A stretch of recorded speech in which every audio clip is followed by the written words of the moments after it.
Hello बच्चों, let's see the question. The question is three test tube capital A, B, C contain lead plus 2, Hg plus 2 and Ag plus but unknown. To each aqueous solution NaOH is added in excess. Following changes occur.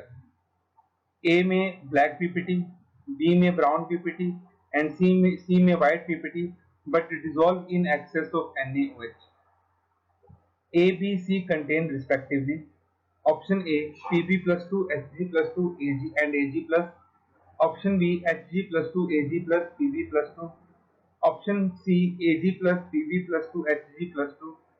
Option D Ag plus Hg 2 plus and Pb 2 plus. तो हमें ये बताना है कि तीनों test tube में हमारे पास क्या होगा. So first of all we will write down the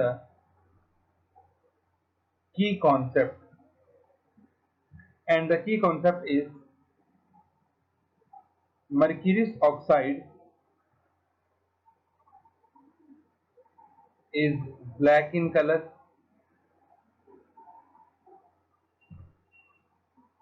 Second, silver oxide is brown in color.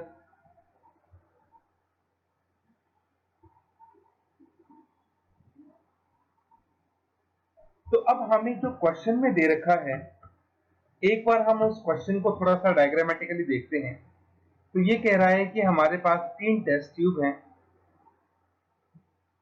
इस तरह से ली गई. इनको लेबल किया गया है ए बी सी के साथ. हमें नहीं पता तीन में से किस में कौन सा कैटायन है. बस इतना पता है कि NaOH को पास करने पर ए में क्या बनते हैं, ब्लैक पीपीटी.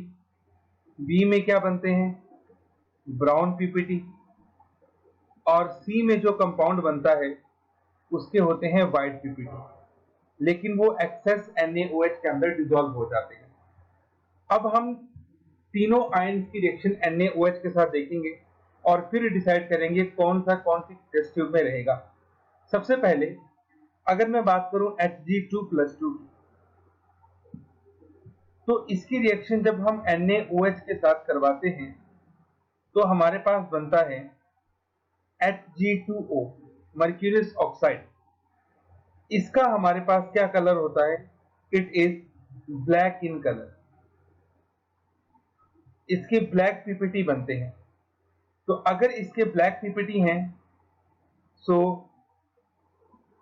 इट इज इन ए. मतलब ये कौन सी टेस्ट ट्यूब में होगा, ए में होगा. वहीं दूसरी तरफ अगर हमारे पास Ag प्लस है तो Ag प्लस की रिएक्शन जब हम करवाएंगे NaOH के साथ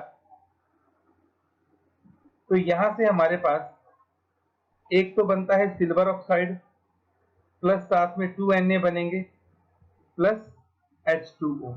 ऊपर वाली रिएक्शन में भी सेम बनेगा लेकिन हमें साइड प्रोडक्ट से मतलब नहीं है. अब ये जो Ag2 बनता है इसके कैसे होते हैं, brown PPT. Hence it is in test tube B. ये बी टेस्ट ट्यूब में होगा.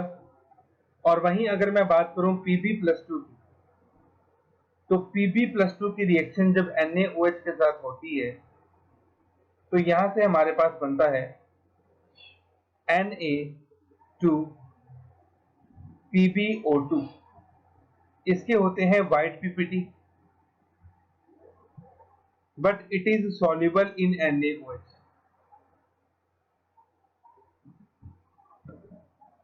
तो अगर आपने NaOH को एक्सेस में लिया तो ये इसके अंदर सॉल्युबल हो जाएगा. Hence it is in test tube C. तो ये हमारे पास टेस्ट ट्यूब सी में प्रेजेंट होगा. तो अब हमने तीनों की रिएक्शन से ये चेक कर लिया कि कौन सी टेस्ट ट्यूब में हमारे पास क्या प्रेजेंट होगा. तो हम ये बोल सकते हैं कि ए में हमारे पास क्या प्रेजेंट है, Hg2+. बी में हमारे पास क्या प्रेजेंट है, Ag पॉजिटिव. और सी में हमारे पास क्या प्रेजेंट है, Pb+2. अब हम अपने ऑप्शन देख लेते हैं। ऑप्शन ए में भी Pb+2 को बता रहा है, तो ये रॉन्ग है। ऑप्शन सी में ये ए में Ag+ को बता रहा है, ये भी रॉन्ग है। ऑप्शन डी में भी Ag+ को बता रहा है ए में, तो ये रॉन्ग है। ऑप्शन बी में Hg2 को ये बता रहा है ए में, Ag+ को ये बता रहा है बी में, और Pb+2 को बता रहा है सी में, तो ये हमारे पास करेक्ट होगा। So our final answer is option B, Hg2+, Ag+, Pb2+। Hope you understood it well. Best of luck.